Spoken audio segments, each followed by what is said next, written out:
Yes, sir. We are in the building. Second Acts is back, and I am on deck. And without question, from the hot state of Louisiana, New Orleans to be exact. New Orleans to be exact. You know what I'm saying?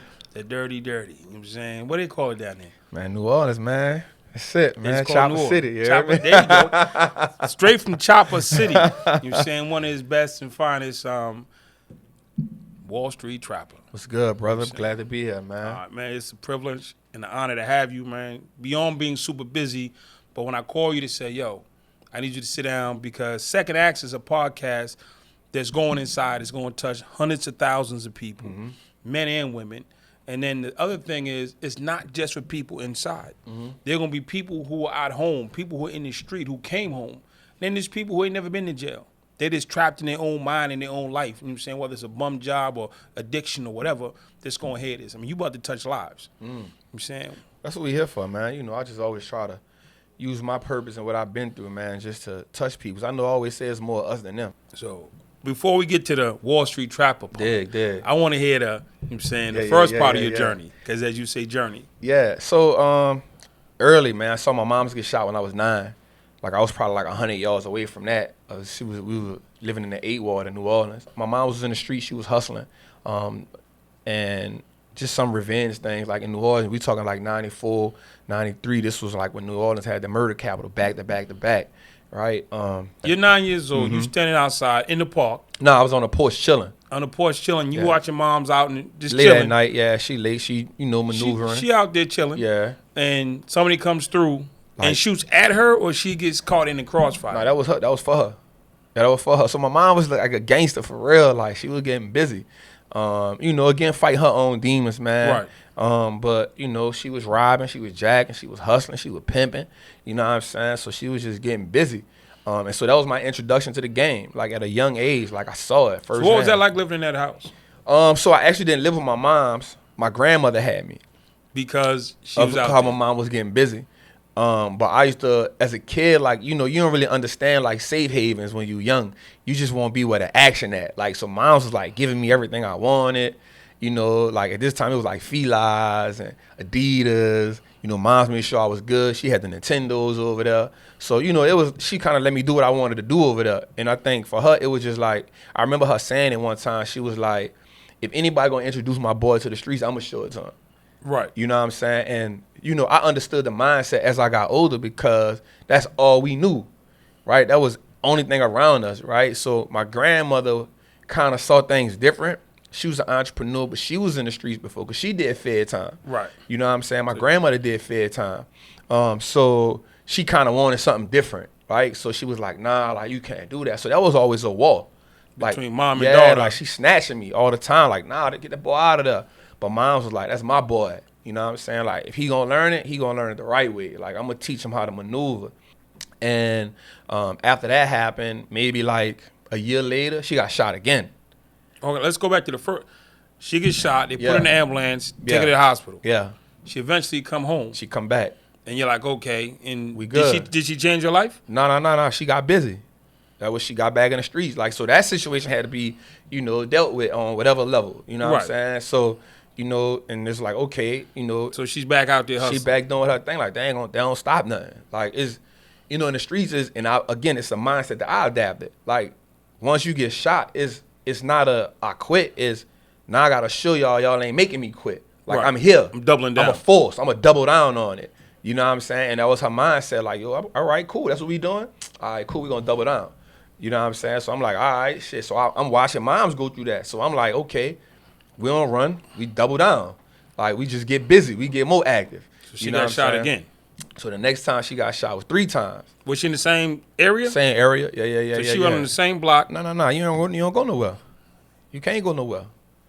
You can't go nowhere. So she gets shot in the same neighborhood a year later. Maybe like a year or two later. Yeah, in that same. Yep. So she got shot again. Back to the ambulance. Back to the hospital. Come home. Did she change this time? No. She get back Triple busy. down. Yeah, we ain't going nowhere. And then she wound up going to the jail. So her door got kicked in. So she got caught with like 9 ounces. When they kicked the door and she just kept it solid. You know what I'm saying? So she did like a 4-5 year stretch. So Now I'm like on the streets, but I lived with my grandmother for a while. Like what I gotta ask. Yeah. Where's dad? No, I never met dude. Crazy story though. 2018, my mom's called me, and she was like, "Yo, your daddy want to see you." I'm like, "My dad? I got a 2-year-old at this point, right?" Right. I'm like, "Nah, yo, like, I don't need to see him." So she was like, "Yeah, he on his deathbed, yo. He want to see you before he died." And I was like, "He gotta die then." I was like, "I don't want to live with that. Like, that's on him. He not about to make peace with God in his life on his deathbed, and I gotta live with this." Right. I'm like, I'm 30. I was at this. I'm like 32, 33. I'm like, man, I've made every sacrifice I had to make for my child. At this point in my life, I done gave up the streets. I done did everything. I don't understand how a man can't be there for his kid. Cause I made every like I left Atlanta, got back to New Orleans, went to Lake Charles. I was traveling, working so I can be close to my little one. So if I'm making the sacrifices, I ain't nothing you can tell me why you ain't never, you know what I'm saying, reach out to me. So I'm like, nah, he gotta die with that. That's on him. And I ain't feel no kind of way about it. Like, she was like, you can't be like that. I'm like, shit, you can't tell me how to be. Right. Like, you don't know what I dealt with in my life. You know what I'm saying? When I was a little dude, my father took me one time. He didn't live with us. And we went to this field, and the kids were out there playing football. I'm like, yo, I'm going to get to play football. You see a bunch of kids, I'm ready to jump out the car. I'm hyped. I'm like a dog in the back seat bouncing. Right. He comes back, get in the car. I'm like, we playing football? He said, what are you talking about? I just came to pick up something. And we left. Right. It's a kid. It happened. Boom. I've been disappointed. Right. And gone. Fast forward. My son is 5 or he's 6. Time for pop water football. The Raiders is the #1 football team in Boston for generations. Right. I take my son to the same park where my father took me by accident. Right. But to play. He gets out the car. I introduce him to the coaches. They put him on the field. I'm the type of dad, I'm here. I park the car. I'm sitting in the car. I'm here for the whole practice. My son ain't doing nothing without me present. Facts. And I'm sitting in the car, then it hit me. This is the same park that my father brought me to. This is the same team that I wanted to try out for. Yeah. Then I said, and this is all he had to do, Facts. was just, he didn't have to wait in the car. He just dropped me Because off. I'm watching most fathers drop their kids, or moms drop their kid and leave, or kids walk. Right. I'm like, all he had to do Right. was drop me off, Right. get that dude $20, Right. and it was over. I'm good. And I could have been an NFL linebacker. Facts. And then the craziest part is I lived about 8 minutes from the park, so I could have literally walked to the park on my own. All he had to do was drop me off. I literally told my son after that first practice, get in the car, let's go. We never went back to that field. I signed him up for a different team because I couldn't take the trauma of sitting in that parking lot every day. That's heavy. I didn't. That's why I switched teams. Don't worry about it. That's heavy. We switched teams. That's heavy. Because I couldn't sit in that parking lot That's every heavy. day. Yeah. Knowing that my father should have been sitting there for me. Yeah. I often tell my daughter mama that I need my daughter more than she need me. For sure.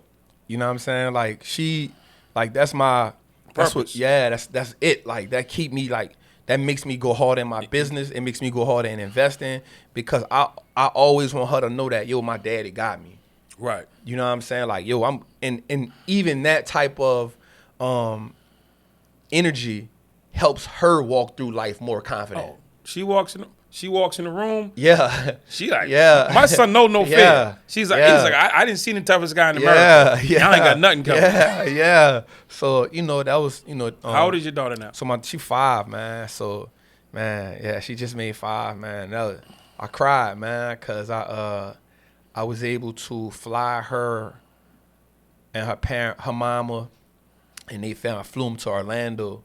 We rented this huge mansion. And I got Mickey Mouse to come, Minnie Mouse to come. Okay. Yeah, and You went all in. Yeah, I went all in, man. She was 5. I'm like, I'm going all in. And we had a private chef for 6 days, 3 meals a day. It was for her, but for you, her. Yeah, 100%. And so I travel with my daughter a lot. And what I did with that was I wanted her whole family to just experience. Like, one of the things I enjoy doing is going back to where I know people won't get exposed to some things, and I let my success help them get exposed to certain things. So I got to ask you. You start out, mom shot twice and goes to the penitentiary. Yes. Anyone in those 3 is bad. Yes. It's enough to cripple somebody. Yes. So what is the mindset when you're 10, 12, 13, living in bandos. What's your mind? My mindset used to be, yours is 10. I used to watch my mom get beat. So Right. my thing is, if mom can be hit, anybody can be hit. When kids came at us, nobody helped us. So I'm going to protect myself. When my dad left, he quit, I can quit. So I can hit anybody, I'm going to dominate, and I can quit. Was my mindset based on what I experienced. What was yours? Survival. I felt like nobody had me, so I got to get myself. So I felt like, and I'm not blaming my family. Yeah, it's just what it is. Yeah, it just is what it is. Like, I don't have no hard feelings. I love my family right now, and it's just survival. Like, I feel like I was all I had. So, all right, cool. Like, that's what it is. We ain't got time to cry about it. We ain't got time to be mad about it. We got to survive, yo. Like, there's only one or two things you're going to do. You're going to survive or you're going to lay down. For sure. Right? And I saw my mama getting busy. She ain't never lay down. All right, cool. That's what we doing then. And then everybody around me. So, I was just learning from, like I said, just learning from the OGs. And some people may be like, they shouldn't have taught you that, but they only teach me what they know. For sure. You know what I'm saying? Like, they teach me what they know how to do. And I can say the OGs who raised me really gave me game. Like, don't do drugs. Like, that's the type of time they was on. Like, don't do drugs. You don't want to be, like, you would rather be the drug dealer than the drug user. For sure. You would rather be the shooter than the one getting shot. You know what I'm saying? Like, that was, all right, cool. That's what it is then. Like, they taught you the They lessons. taught me that, like, if you in the streets and you doing something, like working people, off limits. We have this thing about recidivism. People go to jail. They get out, they go back. So you went to the penitentiary. When you got out, did you go back? Yeah. Why? Back in the streets. Nah, I didn't go back because I was fortunate to have enough money to fight the charges. But I mean, you caught a new case. I caught 2 more new cases. But you went to the penitentiary. You learned whatever the Department of Corrections, the Federal Bureau of Prisons teaches people in their correctional facilities. You came out after a dime. Why would you commit another crime if you had all that correction in your life? Because I ain't learned nothing in prison but how to be a better criminal. They ain't teach me nothing in prison. Like, There was no correction? No. Actually, the only thing I did learn in prison, like, financially wise, I got introduced to the stock market in prison. Okay. So I was early on, maybe like 19. This white guy saw me, man, and he was just like, I had just got in a fight with 2 of my homeboys. So I'm in a cell. They put me in a cell with the white guy, and he was, I don't know, it must have just like rubbed his spirit wrong. Probably the first time he been around ever any black people in his life. You know what I mean? I've had that happen. And he told me something that was like, certain things like you remember, you'll never forget them. This is one of them. He was like, I'm in here for embezzlement, $2.8 million. I paid restitution of $800,000. I kept $2 million. I'm doing 18 months. He was like, look, so I had a red band on. So a red band in New Orleans means violent crime, attempt murder, armed robbery, carjacking, kidnapping, something like that. So he says, you got a red band on. So it's a good chance you facing somewhere between life, 99, or something like that. You about to get smoked. You about to lay down. And I was facing 0 to 99 on robbery and up to, I think, 50 or something on a attempt murder charge. Right. So he was like, if you get convicted on any of that, the minimum you'll do is 10 years. He was like, how old are you? At the time I had just made 17. He was like, bro, like nothing you did was worth giving them that much of your time. He was like, how much money you got from it? I ain't had nothing near $2 million. Nothing near. I probably couldn't even spell $2 million at the time. We know that was a term. We know that was a term. Yeah. What? We talk about going to the club and showing out, That's but a nobody fact. we think about $2 million. Nah, so I'm like, man, you ain't no $2 million. So so this time it's like 1999. So this is before social media, right? So one thing dudes do in prison all the time Have their is cases. they keep their cases and they keep their pictures. So he shows me the case. So I'm looking at it, and he had a red and white band, so that let me know he in the feds.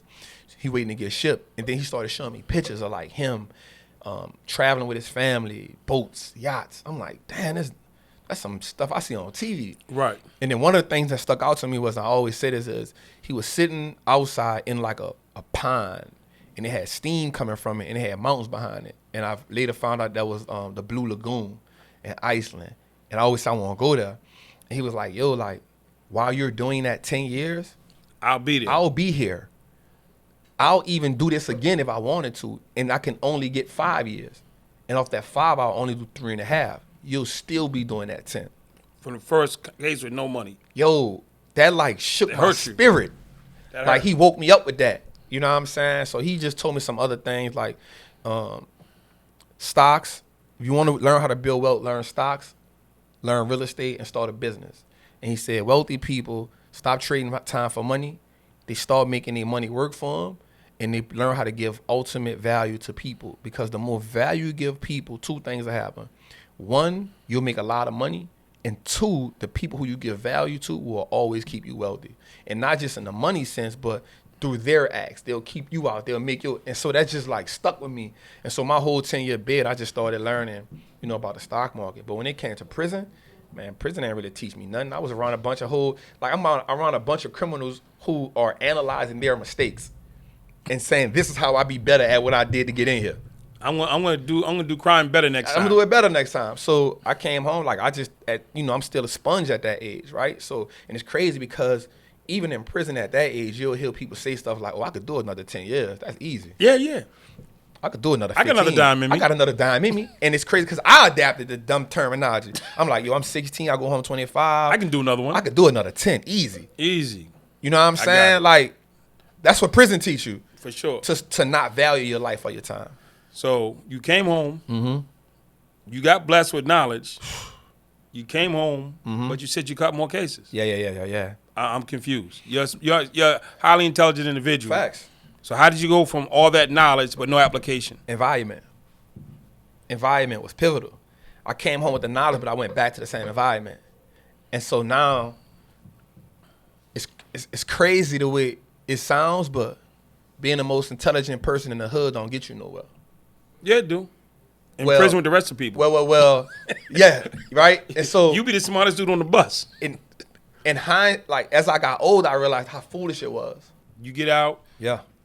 you beat both charges. Yes. The one you volunteered for being a good soldier. Yes. And the one that you caught for this being on the street. So Yes. you finally activated the stocks. No. I started robbing. Okay, that makes sense. Yeah. I can't hustle no more. I'm too hot. My connect don't really want to rock with me no more. Not because I'm not good or he think I'm a rat or nothing like that, but you hot. You hot. You hot. You suspect. You hot. You know what I'm saying? So- And even though I'm stand up, like my paperwork good, you just hot right now. Like they itching to hit you now. Yeah. So I'm like, all right, well, we just got to get it how we live then. So we start robbing, and then me and my homie, we almost got killed. And I was like, all right, like we hit a couple licks, like we hit some bread, and I was like, all right, this ain't it, bro. Like something got to change. I was a stick-up kid. It's a whole different business. Yeah, it's a whole different game. Whole and I different was business. And I was Different like, mindset. Yeah, I was on it. Like in that moment, I was like, yo, it's whatever. Like I'm just. No, you was wide open, but that wasn't your hustle. Nah, that wasn't my thing. So I was like, the dope part about it was the OGs when I was young had already put me. I had done this shit when I was young, right? So it was already in my brain. So that was my last resort. So all right, again, I gotta survive.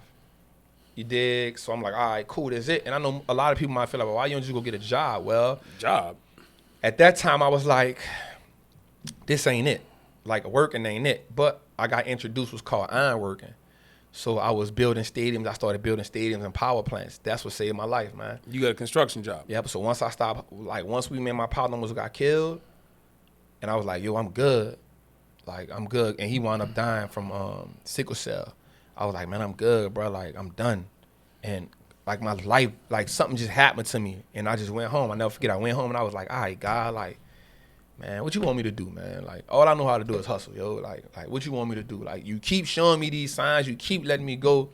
I'm not going to keep winning like this. I ain't got no rabbit foot or no leprechaun in my pocket. Like, what you want me to do? And something came to my head that said, you playing the wrong game. Oh, boy. It just hit me like a ton. I was like, oh, snap. All right. In 2013, 2014, I just started taking it serious. Like, all right, let me just get back on it. So I started reading. I started, looking at CNBC again. I started like looking at everything I could about investing so I can like re-spark my mind again to it. And then I made a conscious decision. So I was blessed again. I was making $1,000, $2,000 a week doing iron work, but I was working 50, 60 hours a week. I started saving 60, 70% of my money. Like, all right, this is what we gonna do then. you know, not trying to teach nobody or nothing. Just, all right, let me just start investing my money then. Let me start investing my money then. Let me start investing my money then. And then it just hit me different. Like damn, like I could really do this.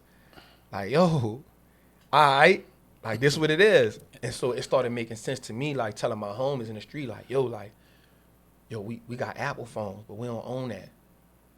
Like, we can own a stock in Apple, yo, like we can. And so, you know, they wasn't hearing it. Like, bro, we wear Timberlands and Dickies all the time, bro. Like, it's a company called VFC Corp. They own Timberlands, they own Dickies, they own Vans, they all own the shit we wear every day, all day. Like, we can own it. Like, we wear Fendi, Louis Vuitton, Gucci all the time. Y'all drink Hennessy all the time. All that's on the stock market, bro. Like, we can own that. And so, you know, like, in the hood, you like, you're a weirdo right now. what are you talking about? You're a weirdo. Like, bro, what the hell you talking about? Dude flipped out. Here he come the bullshit. He done flipped. He tripping, you hear me? Like, so I'm like, nah, yo, like, and so now every time they would see me, that was the conversation. You know, and in my mind, if I can just show you something else to do with your money. So I remember the most dangerous conversation I had with my homies that really helped them get it was like, yo, check this out. If you go to prison, which is gonna happen. Sooner or later. When you come home, you don't got nothing. So what if you took the money that you invested in, and the money you was spending, put it in the stock market? It'll be there when you get back. It'll be there when you get back ×2. And then immediately it was like, damn, that makes sense. Because if I'm gonna leave it in the house, my girl gonna spend it, my mom gonna spend it. We done all been there. Somebody gonna spend it. You done all been there. Somebody going to Jamaica. Somebody going. Somebody taking trips. You dig? My sister went to Jamaica with my money a few times. Me? Shout out to my sister Naomi. And so you that was that aha moment. And it made sense to them. It made sense. Like, and that's the thing, like, you gotta make it make sense. You gotta make the game winnable. Nobody's made the game winnable for us. And so I was like, all right. And so another conversation I had was, yo, like, we don't even got life insurance, bro. But check this out. If you put your money in the stock market and you make your kids the beneficiary, you now give them something. At least you've given them something. Right. If you go do a bid and you can't come home, at least you've given them something. And like that started making it make sense to everybody I knew. Cause now that was a tangible situation. Speaking in their vernacular. You feel me? It was like, damn. I could see that. I know when my dad was in jail, we were struggling. Right. Now you're talking about when I go to jail, right, my kids ain't got to struggle. They ain't got to struggle. There was this part of the life that your kids struggle when you win. You just you do for them while you here. The best, and they got to make it while you gone. And after you gone, because inevitably you know that's a reality. All day. Like, that's what it is. You just wait your turn. You know what I'm saying? So, like, those two conversations I had with my homies, like, that let it sink in for them. And I didn't have kids at the time, but that made it sink in for me even more so, because I started saying, yo, like, man, these white folks rich off this. God right. Damn, they rich off this. Like, I would see these, you know, Warren Buffett them on, like, how they making all this money like this, man? Like, because in my mind, I used to think you can't get money if you ain't doing something illegal. For sure. So that was a game changer for me. So when you started over, you finally hit it, you're doing the iron work, you're legit, you got a plan, and the strongest thing, you teaching the homies how to come out of it, which ain't easy conversations. Hell no. Have those. Hell no. I mean, it's like you damn near got to fight. Yeah. You gotta be able to fight that through. Yeah. You gotta fight that because they gonna test you. They want like, you really own it or not. Yeah, they gonna be like, man, don't make me punch you in the mouth, man. Get that shit about it. Yeah, get it out my face, man. Yeah. But now you started over. So let's go back to the dude who's sitting in the cell, and he just got to fight with his homies. What advice would you give him? Whew, that's heavy. That's heavy. Be patient. Be patient. One of the things that I have learned that benefited me most in life was be patient. Because what happens is we're often only taught to look at today. So every move that we make is based on what we'll get today. Not understanding that tomorrow is coming. It's coming. And so if you don't prepare for tomorrow, today, when tomorrow get here, you're still in survival mode. One of the things that helped me was learning how to read. What do you mean learning how to read? Learning how to read. You didn't read well when you went in? It's a difference between just saying words on a paper and learning how to read. Comprehension versus reciting. Yeah. So what happened to me in prison that really, and this after dude gone, right? This me, because what happens is after I get exposed to, I still got to now start taking action. one of the things that helped me in prison the most was being able to sit my tail still and read. Reading opened me up to something that was so different and I wasn't used to. Reading painted a picture of what I felt like life could be. What did it cost you to learn how to read and sit still? There's a price to everything. Yeah. What was the cost to learn how to read and sit still? A few things happened. And here's the thing about that cost. Like you said, nothing is free, right? Everything comes with a price, especially in the hood or the penitentiary. What I will say is it saved me more than it cost me. What did it save you from? A lot of bullshit. So in prison, it's easy to get in bullshit. Like I've been stabbed in prison and everything. Stabbed in my back and stabbed in my arm. Got hit in the face with a lock. That's why my teeth pushed back at the bottom. Got a cut in my eye. Had to get 14 stitches. What happened was, it's easy to get into shit in prison. A little bit. Right? Because you never know what the next man got going on. Everybody got living on Everybody, psycho status. That's a fact. So what happens is, if my homie won't get into some shit, just because he my homie, I'm going to get into that shit with him. And I don't even got to know the motive behind what he getting into it. Motive is he went. He won't. I'm gone. I'm going to ask you about it while we in the hole. Yeah, what was that about? What that was about, fam? Oh, man, yeah, man, I had a bad day, man. I got a letter that. What? Man, we just got added 18 months of my time because of that? Yeah. Okay, we here. Let's go. What happened with reading was, and this was real talk, I ain't want to break what I was, like, I ain't want to get into the shit. Like, once I started reading, I was like, and I remember Rich Dad, Poor Dad was one of the books I got into early. And he told me something in that book where he said, savers are losers. Savers are losers. Money under the mattress is for suckers. And I was like, what is he talking? Like, brown paper bag money, yo. What you talking about? Duffel bag money. And he went to talking about, like, how the game is played. And he went to talk, and again, that registered with me again. And another book about, it was how the poor is a disadvantage. He went to saying stuff like that. He went to speaking poor and wealthy. And these were words that I only associated with poor. I never associated with wealthy. And so reading them books, it wasn't a book that taught me about wealth. It was a book that shifted my mind. But them financial literacy books changed, like, the trajectory of how I started seeing money and how I started thinking. So how are you doing now? So, okay, you came home, you did the iron work. I'm saying I know the Wall Street trap, but brand the world knows it. I'm saying the trap is in the building. You did. So what would you say your financial status is now? You're saying, what do you mean? Without getting we don't want the hyenas hunting you down. Yeah. But I mean, the Bentley truck outside? Nah, we Uber today. That's how humble I keep it. You just close to the building. Stop. I Uber, man. You Uber for humble, or you Uber because you was close? On a humble. Okay. I keep myself humble. I remember when I saw you with your saying was the Bentley truck. Yeah, I got the 2021 Bentley truck. You keep saying it, God damn. Yeah, bro. You got it. Yeah. Listen, I about to pull my car out and let me go ride out with Trap. Yeah. Nah, I keep myself humble, man. Like, I'll go by my grade and sleep on the sofa still. I never forget where I came from. Like, no matter how much success I get, man, I still don't do a lot of things that people do. And I don't have nothing against nobody else. I just know that I still got too many people I got to save. And for me, you only one post or whatever away from becoming dinner. Right. Oh, for sure. Right? That's it. Like, because people still starving out here. So for me, I'm always in a place where I want to help those who still starving. So now I don't know, people say ain't no honor amongst these, but yes, there is. There is, yo. Oh, yes, there is. Like, people know who came back and, like, put them on game, who helped them, who turned their mindset around. So that's always some people my can thing. Come through. Some people need to stay away. That's a fact. You know what I'm saying, but you said there are people I have to save. Mm-hmm. Who are those people, and what does saving them look like? So they're the people that come from where I come from, like the dude who's still on the block. Who are you only doing New Orleans? I'm everywhere. But I'm saying, but people thinking, oh, you said New Orleans. No, so you said people where I come from. Yeah. No, you have to define where I come from. So when I mean where I come from, I mean who come from the hood, who come from the streets, who America always talk over but make the most money off.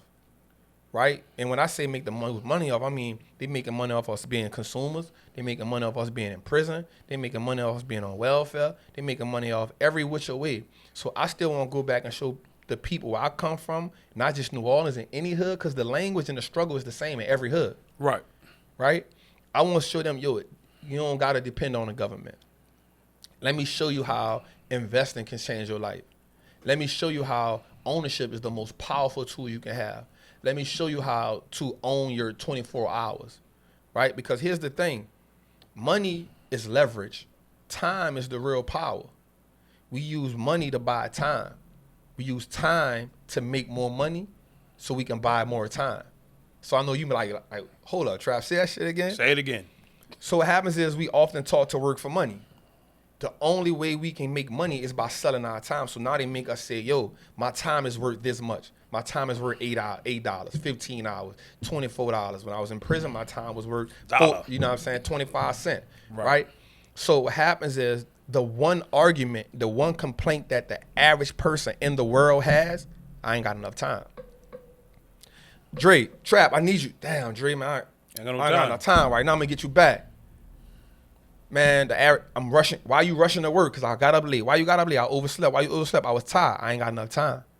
You got to bring your kid to school. You got to bring your kid to nursery, but you rushing. Why? You ain't got enough time. You got to leave vacation early. Why? You ain't got enough time because you won't go back to work to make more money. So you essentially, we've taught to sell our time. Correct.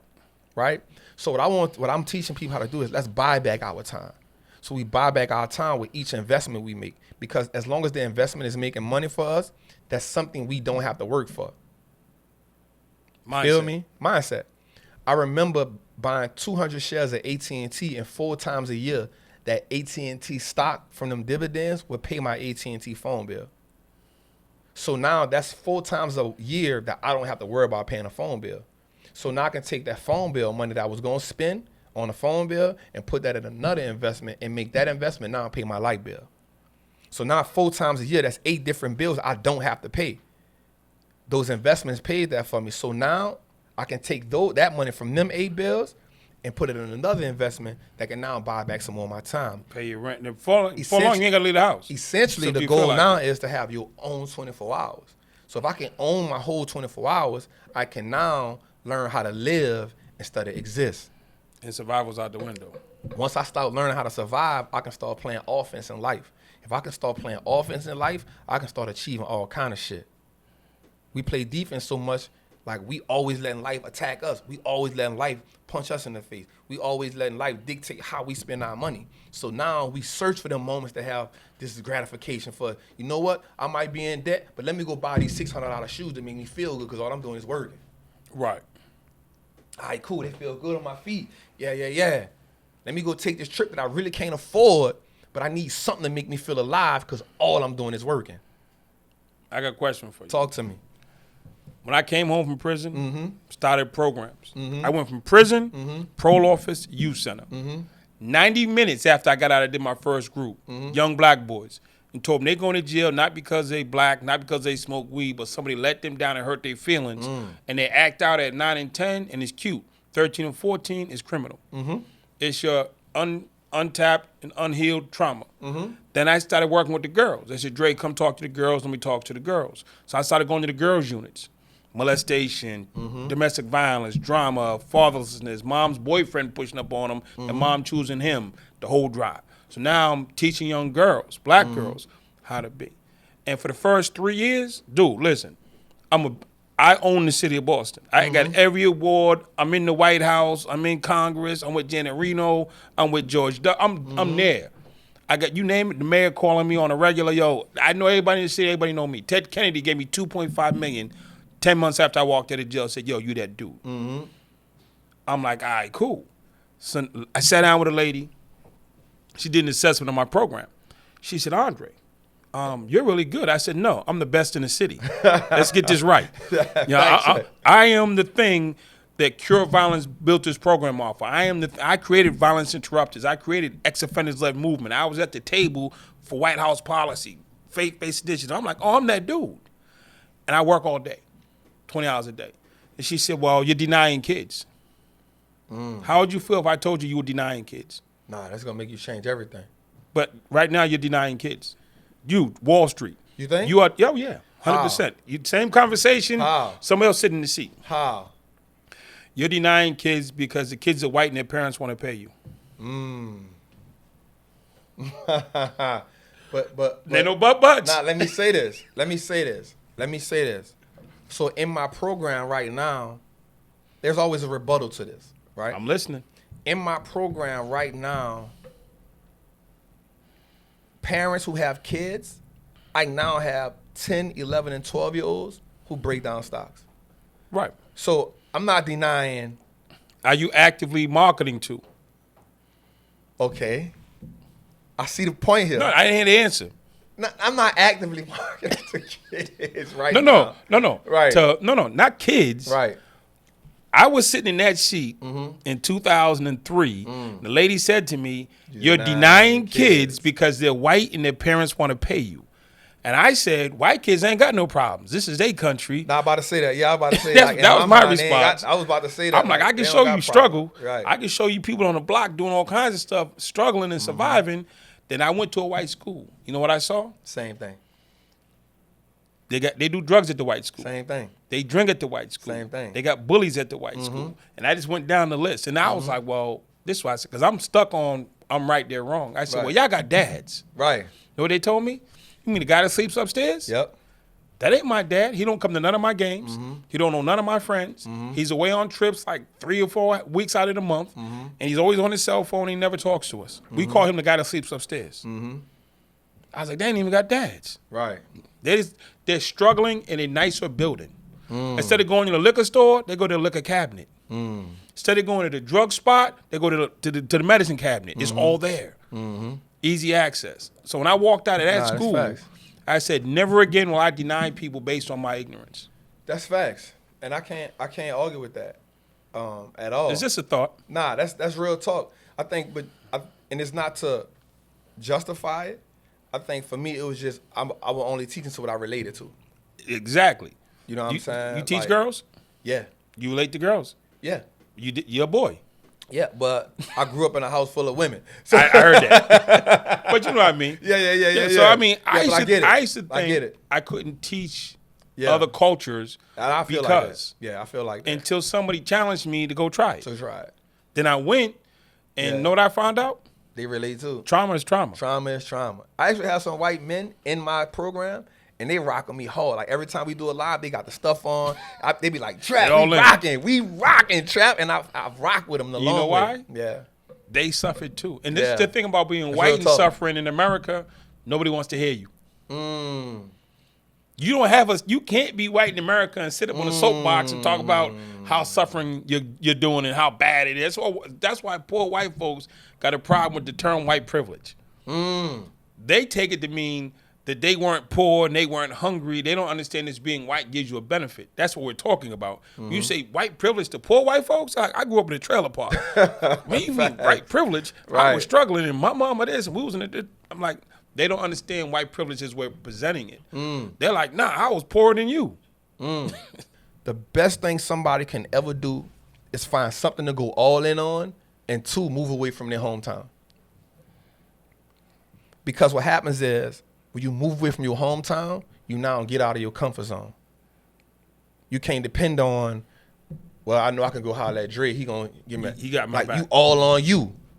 That was one of the things that helped me so much in my journey. I got away from New Orleans. I moved to Atlanta. 2015. After I got found out guilty, I'm all I got. You gonna figure it out. It's win or win. There is no plan B. So I'm gonna burn the bridge. You just said my circle. So you built a new circle or you got the old homies with you? Nah. So what happened was I had to introduce myself to new people so I could introduce myself to new ideas. New people present new ideas that start making you think other things are possible. Right? I met a homie who showed me he made $1 million in a month. So now I need to learn how to make $1 million in a month. Right? Before it was like, yo, I want to get $1 million. And then you meet now it's $1 million in 30 days. So now you meet somebody who say, well, I did $1 million. I could do $1 million every 30 days. Whoa. Let me learn that skill. How I do that? You can't get that to the homies in the hood because the only way they know how to get $1 million, if they know how to get $1 million, we can't say that. Your facts. My goal, it all lines up with yours and anybody else that comes through here is we want to help people be better. what I'm saying? That's the baseline. And men, women, older folks, younger folks, people struggling, and people who have but are struggling, you're saying mentally. We want to see everybody do better. And that's one of my goals, is to help people think broader. I don't need you to rush out and go save suburbia, Right. but just have the concept of everybody. Because the broader you go, the broader you are. That's a fact. You know what I'm saying? So in closing, I'm going to die one day. That's what I've been told. Somehow, some way, I exit this planet. And I came to understand that because when my grandmother passed, she planned her own funeral. She had cancer. They told her she can have an operation. She was like, I'm good. My kids are good. It's been a great life. I'm 85. I'm not doing all these extra surgeries, and I can't live how I want to live. She liked to smoke and drink. They told her she couldn't smoke no more. She's like, this is a wrap. I've been smoking for 100 years. So she planned her own funeral. From the service, she had the pastor come by. She talked to the dude who put the dirt on the ground, everything. It was just a lesson. So now I'm like, okay, Nana, I got the lesson. So I'm going to go. I'm planning mine. I'm being intentional about my transition. There's going to be a gravestone in the yard someplace, or plaque. And I'm saying what's going to go on it. My kid or my friends aren't going to determine my eternal words.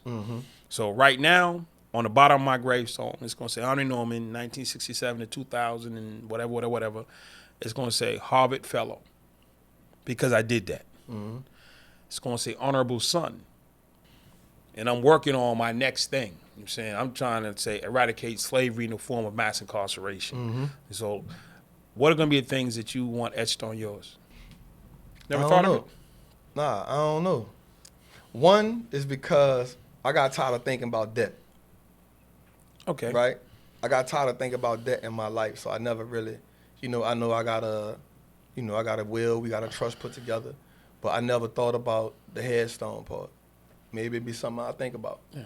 Right? But I never, I thought about debt for so long, all I think about is living. I think like Barack's going to say, first black president. First black president. That's on it. I mean, I don't think he gave it a whole bunch of thought. Yeah. He's not sitting around having meetings about this. Right. Right. Mike, Evander Holyfield, 3-time champ. Right. Muhammad Ali, the greatest. I don't know. That's all. Muhammad Ali just seems to say the greatest. Yeah. So it's not like we're sitting around with a bunch of you saying scribes trying to go deep. I mean, I didn't sit on. It's just culture shifter. So I want you to ponder and go deep on the depth thing. Shifter. I feel like what I'm teaching and what I'm educating is every day I get it. Every day I see people just Trap, man, you changed my life. Man, Trap, I'm about to get up the streets because of you. Trap, man. Lifesaver? Yeah, but it's more than that. It's even though saving somebody's life is it, but what happens when you save a whole family? Got you. You feel me? If I save one man's life, that's good. But me saving his life, did I now change his kid's life? Did I now change his kid's life? Right? So you shifted a whole family. You shifted a whole dynamic. You know what I'm saying? You can do that. Yeah, of course, man. How does it feel to be able to do that? Man, that's worth more than money. Could you see that back when you was... I ain't see it 2 years ago. You didn't see that? Nah, man. God still... That's why I say, God still... He still peeling my onion back, man. So, if I can go get that 9-year-old boy who was sitting on the porch when his mom got shot, and how could you explain to him who you're going to be now? Man, I don't even know, man. I often think about that. He's sitting there lost. Yeah, he don't know. He on the ground. He ain't even on the porch. Yeah. He on the ground because he heard ducking. shots. He no protocol. He ducking. So, mom on the ground, he on the ground, and you're trying to tell him that 30 years from now, you're going to be a culture shifter.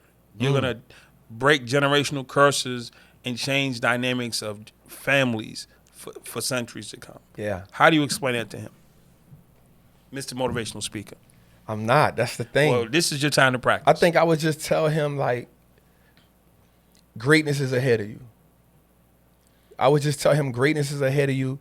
Don't fear nothing that you're about to face. Don't fear it. Walk into it. And because here's the thing. Every mistake I made was I needed them. People ask me often, would you still shoot that dude? I'll be like, hell yeah. Because I needed that to get me here. I needed it. Would you still be homeless? I needed that. Every mistake I made on a journey, it cost me. But what it gave me, I wouldn't be here without it. When I saw my mama OD before. Yeah, so like I would tell him like, don't fear it. Like what you got greatness ahead of you. Don't fear it. Don't be scared of nothing. Be fearless in your approach to life.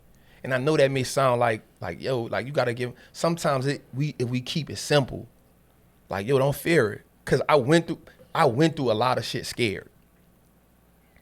I was homeless, 13 years old. Yo, I was petrified. When I went to prison at 16, I was petrified.